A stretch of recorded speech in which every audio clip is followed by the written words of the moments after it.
Okay, great. So we are live.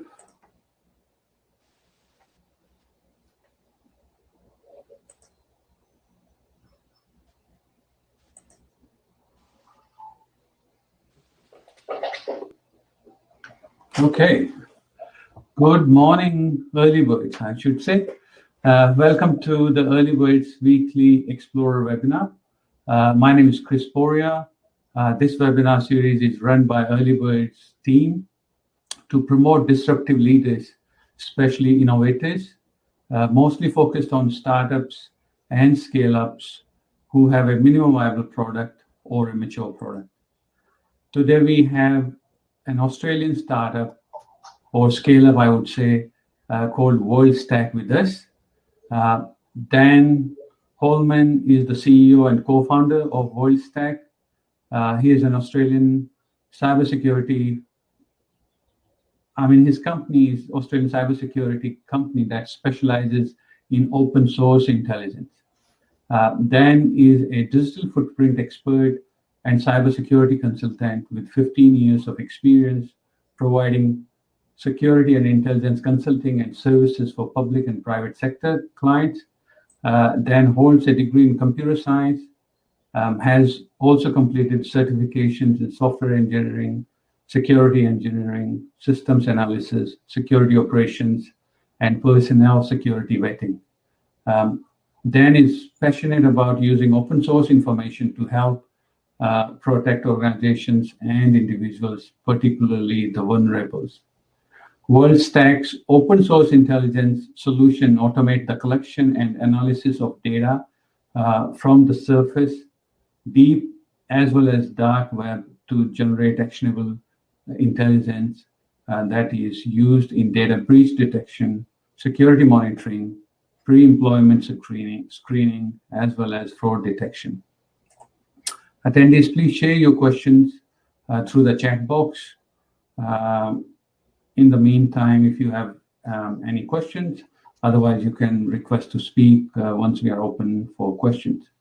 Dan, over to you, Mike. Thank you very much. I've got a presentation. I'll just share it. Sure.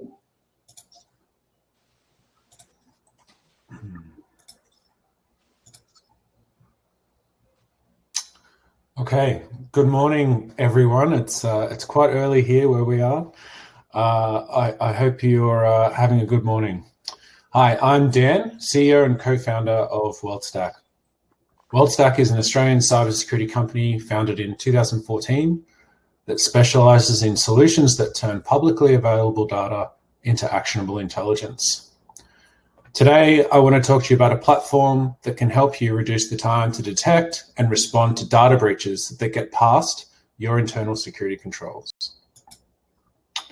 I've spent the last 10 years working as a security consultant, helping security teams to develop and implement security monitoring and incident response capabilities.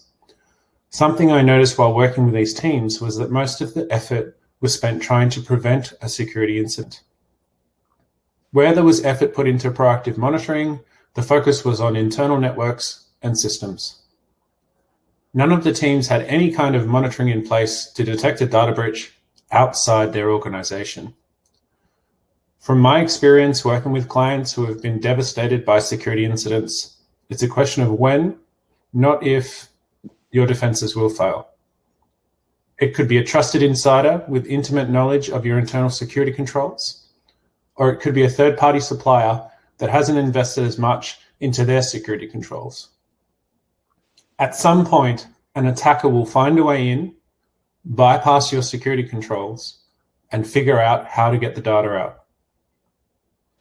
Our HoneyTrace platform solves this problem by creating decoy data that can be tracked after it leaves your organization.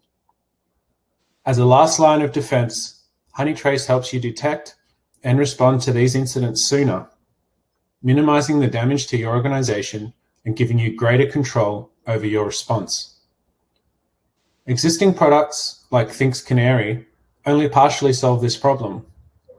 They are missing key features like content generation, support only a limited range of data types, or are unable to detect when data is published online. Honeytrace works by generating decoy data called honey tokens and deploying them into your databases and document stores. The tokens are created using your data and machine learning to create believable fakes that can be tracked. A token could be a database record, or a document, or keywords associated with sensitive information. When a threat actor publishes data containing a token, sends an email to a token address, interacts with a document containing a token, or posts data relating to a tracked keyword, the Honeytrace system will alert your security team. Multiple tokens can be deployed per information asset to help identify when a data breach occurred. Because the token is unique to the data store that it's deployed to, you can discover where the data was stolen from. There's no need to install any equipment or software in your environment, and tokens are typically deployed via an application front end or into a file share, making it easy to get started. Integration with your existing security monitoring systems is made easy using our API.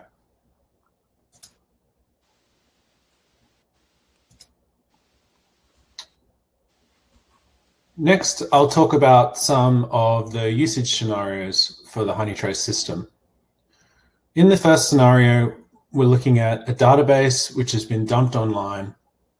When hackers obtain a dump of sensitive information, like passwords, they can post a link to the breach in a forum. This example is from a Netflix breach. We monitor data platforms for posts with links to files or attachments, and then we analyze those files to detect the document or database token or beacon that has been deployed.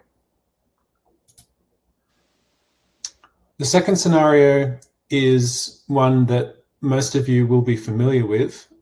This was a university in Australia, the Australian National University, where it was found that 19 years of personal data was stolen from the university about students and staff. So the scenario here is either a hacker or an insider steals the data and then sells it online. In this case, it's not clear what happened to the data from this hack, but these are scenarios that could happen.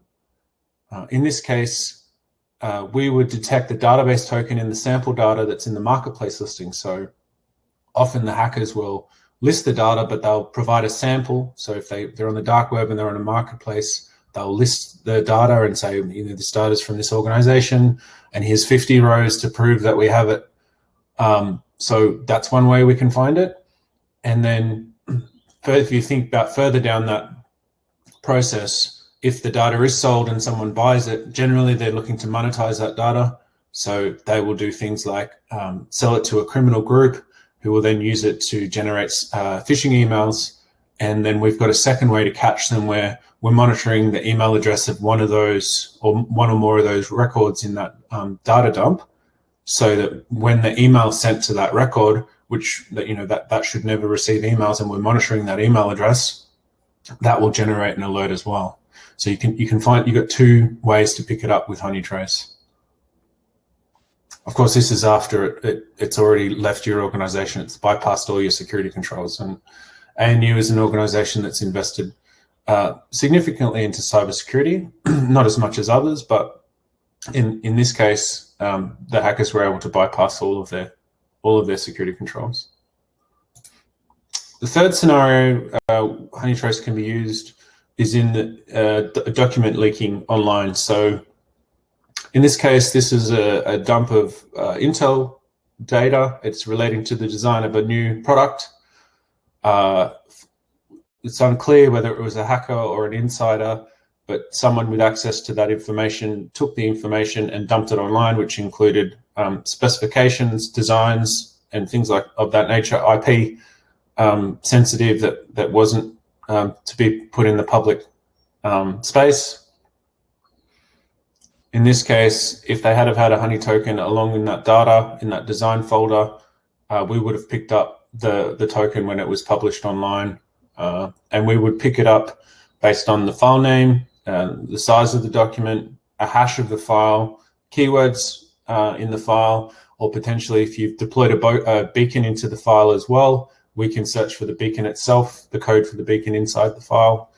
There's multiple different ways we can find that information if it's posted online.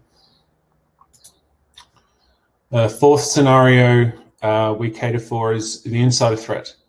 So in this case, you may be familiar with AFR reporting around Deloitte. There is a suspected insider who is leaking information to the AFR about what's happening internally. In this case, one strategy could be to deploy a document token which is attractive to these. So all these leaks are around a particular area. If you were to generate a document which was about that information and put it with the other information, but in such a way that it's not in documents that you would normally read. So someone would have to be browsing around, looking, poking around, open this document. We have a beacon inside the document, and it would beacon into an internal system. So the SIEM, that would then say somebody's opened this document. And that gives you potentially a way to find the insider threat. Who opened that document? Who is looking around in those folders that shouldn't be? Next scenario is IP theft. So in this case, you might have seen this news story from the UK, who were accusing Russia of hacking into drug companies and research organizations looking for to steal research on the coronavirus vaccine. So in the case here, similar scenario as the Intel case, but there's a number of ways to detecting it. In this case, it could be a beacon. So let's say the hackers do get in and they do get the research and they get it out. They open the document to check what they've found, or they've sent it somewhere else who then to an intelligence section perhaps that opens it. We could pick up a beacon from that document. So when they open it, it executes and let us know that the document's outside where it's supposed to be and roughly where, so an IP address, etc., from where it was opened. Obviously, it doesn't work in all cases. If there is no internet connectivity, for example, if they're opening it on an air-gapped network, there's no way for us to know about that. However, if they did take that document and use parts of the document in some other research and then publish that online, or we were somehow able to find that information through bits of it have ended up in other documents online, we'd also have a mechanism of finding, because we're searching for keywords of the data inside these documents as well. If we've used a machine learning system to take real documents and we create believable fakes. So if a human was to open them and look at them, they look like real research documents, but we've embedded strings in there that we unique identifiers for that document, and we would also look for those. So there's various different ways of finding this information, even if there are mechanisms deployed by the person who stole it to try and prevent things like beaconing. If that information, for example, is reused and used in other documents, we would pick that up. The next example is around data leakage. So this one's a hack of the MGM Grand Hotel. So in this case, even though there might not be a token deployed in that database that was dumped, we would also be searching for things like MGM Grand Hotel data dumps and all the permutations of things that could indicate there was a data dump associated with that brand. So, even if you've got systems that aren't yet protected by tokens, we can still find data leakage and data dumps based on keywords where you've defined what are the important information. Obviously, your organization name is a key keyword, but there might be others such as codename projects and things of that nature where you would want to know if anyone's talking about those things online. This is another common scenario that we are able to help with, open cloud storage. So in this case, this was a company called Orchard Tech, who had a number of folders full of personal information, including passports, birth certificates, driver's licenses, on workers that were working in I guess, agricultural setting. and they were doing a migration from one system to another. So they were migrating their data into the cloud. And as a way of a step in that migration, they had a S3 cloud storage bucket that was completely open, and it was left open for over 60 days. And of course, that means that it was indexed by one or more search engines, and a security researcher actually found it open with all of that information in it, and then it was disclosed to a media outlet. In this case, this was from itnews.com.au.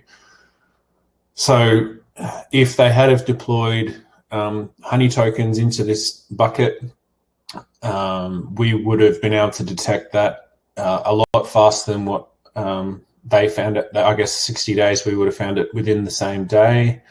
They could have had it taken down. Media would have never found out about it.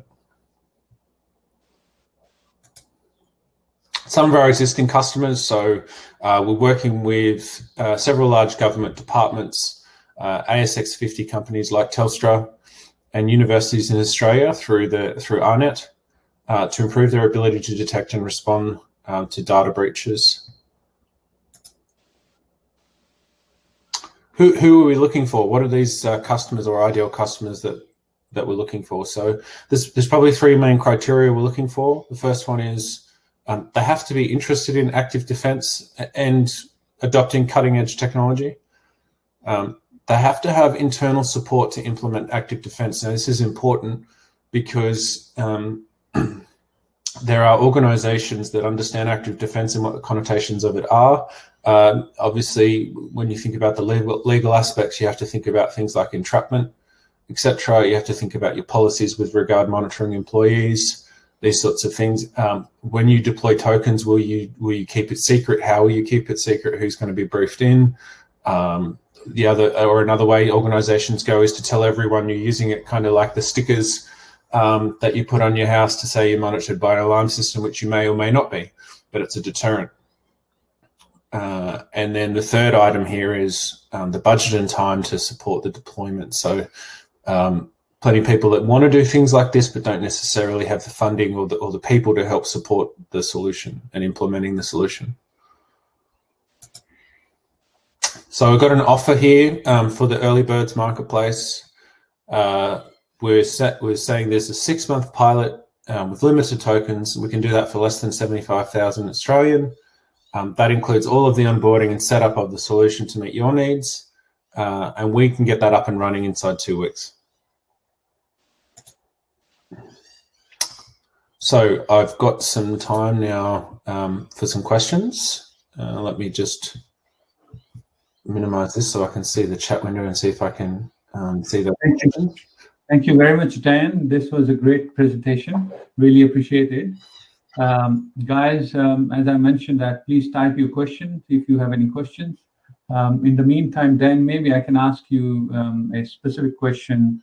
I know that you have mentioned deep and dark web, for example, as part of your company profile. So what is this deep and dark web, and why do we have to use that for specifically for intelligence and cybersecurity?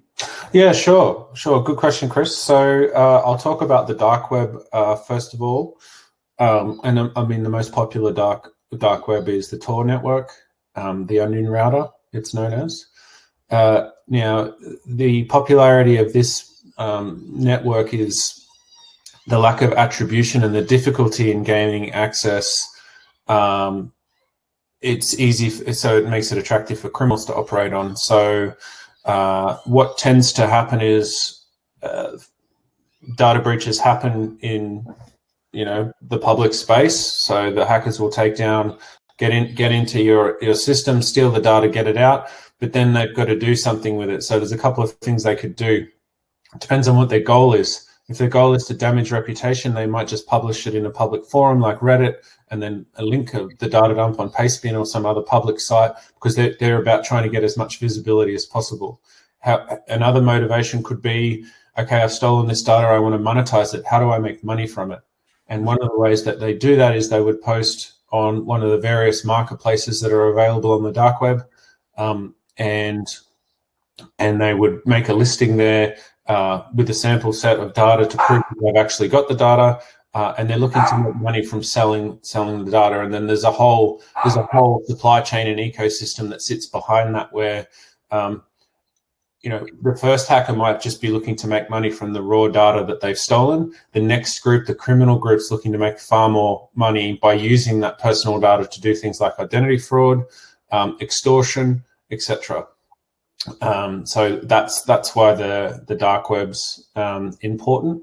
The other thing, I guess, to note on the dark web is it's not just stolen data that you're looking for there.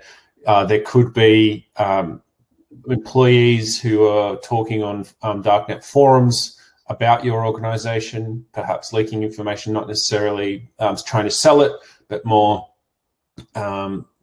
there's other ways of trading. So think about it like bartering. People can trade information for other things, drugs, for example. Okay, great. Thank you very much. So we have a question from Jeff.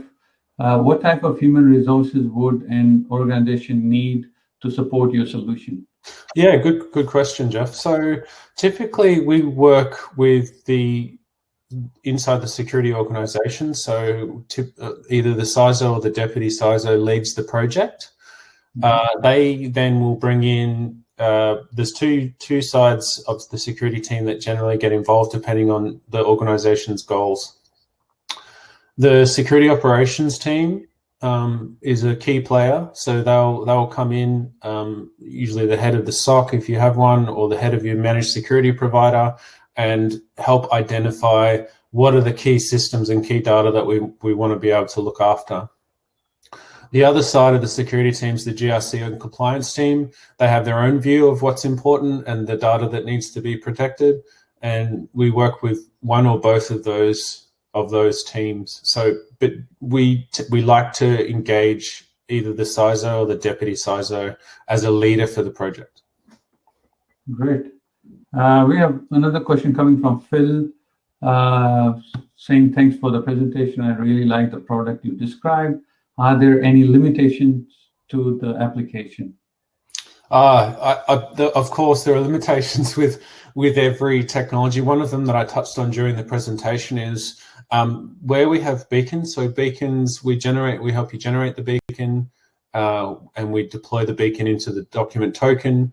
But we can't guarantee that the person that opens that token will be at, the system will be in a position that'll be able to get the data, the message from the beacon back to our system.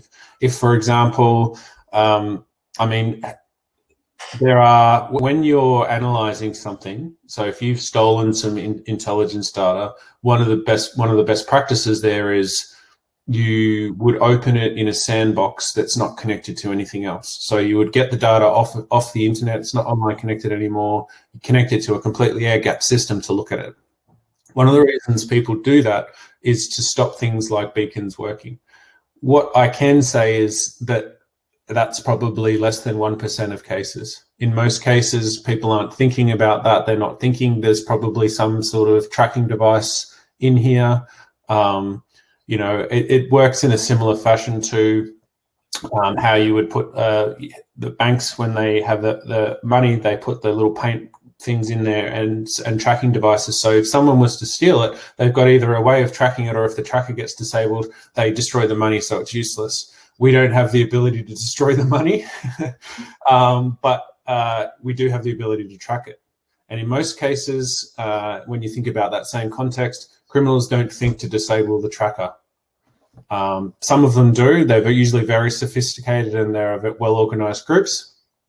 And that's very difficult to cater for. But I would say to you that more than 99% of security incidents are not conducted by a sophisticated state-sponsored threat actors. Okay, great. Thank you for that. We got another question coming from Joe. How long does it take to get your in-house IT team trained in this product? So Honeytrace is delivered as a managed service. So you don't have to operate the system. The bit that we need from you is to identify what are your key systems that you want to protect, whether they're databases or document stores. Then we'll work with your team to have a look at that data and work out the best way to get the token in there. So in a lot of cases, say in a database system, the vendor will have test data, and what we'll try and do is insert the honey token as the form of test data, so it just looks like all the other test data.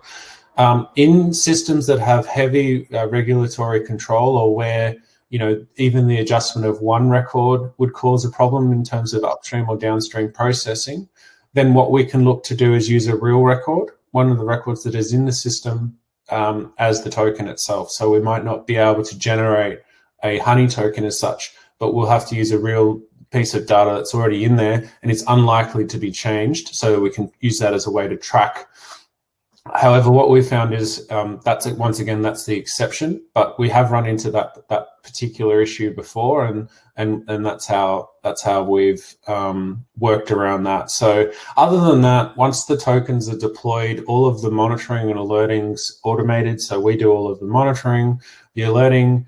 What we'll do is we'll integrate Honeytrace into your existing security monitoring system. Most organizations have something like a security information event management system where they have a central place where all these kinds of alerts go to. We integrate with that system so that you don't have another system you need to look at, another pane of glass to look at.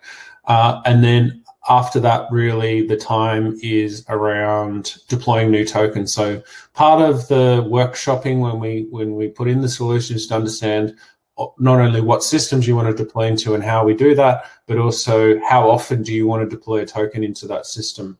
So common strategy is you deploy 1 token per month. So you've got 12 tokens a year. That way, if the data is stolen, you know roughly when in the year it was stolen, because there could be some delay between when it was taken and when it's published.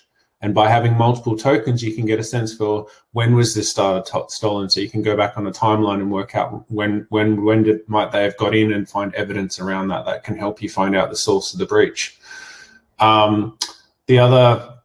The other thing to consider is whether you want to take the tokens back out, if you want to cycle them back out. We don't recommend it. We recommend you just leave the tokens in, but for one reason or another, you might need to take them out, because it might be affecting upstream or downstream operations in terms of reporting or some other business process. We don't charge for development or test environments either, so you can sort of get something going in your dev and test environment to test something out before you deploy it into a production environment. Great, thank you, Dan, for that. And we'll take one more question. So coming from Dennis, asking what are you looking to achieve from this presentation? For example, I know that customers is one, but other than customers, are you looking for investors or distributors as well? Yeah, look, we are. So just touching briefly on capital raising. So we're planning on raising mid next year, which will be a Series A. So that answers that part of the question. What I'm really looking to do is raise awareness of the product, and this is a new market. This is not something that a lot of companies have dived into yet. We are a leader in this space. We're pioneering this market. There is an opportunity. Most people are not thinking about this. They focus all of their resources on prevention. You listen to security experts and they're always talking about we need to spend more time on detection and response, but pretty much no one is looking at, okay, well, what if we just assume that someone's going to find a way through everything we've built, like this wall we've built? If they do find a way out, how are we going to know once it leaves our organization? Most people have got no idea. Yeah. And then it's 200 days on average before they find out, and they generally find out from a third party or the media. And I think that's a huge gap. No, thank you very much, Dan, and thank you very much for your presentation today. And looking forward to be collaborating with you more as we progress through your journey. Appreciate your time. Thanks for the opportunity, guys. If you have any questions, please connect with me on LinkedIn or send me an email at dan@worldstack.net. Thank you very much, Dan. Have a good day. Thanks. Thanks.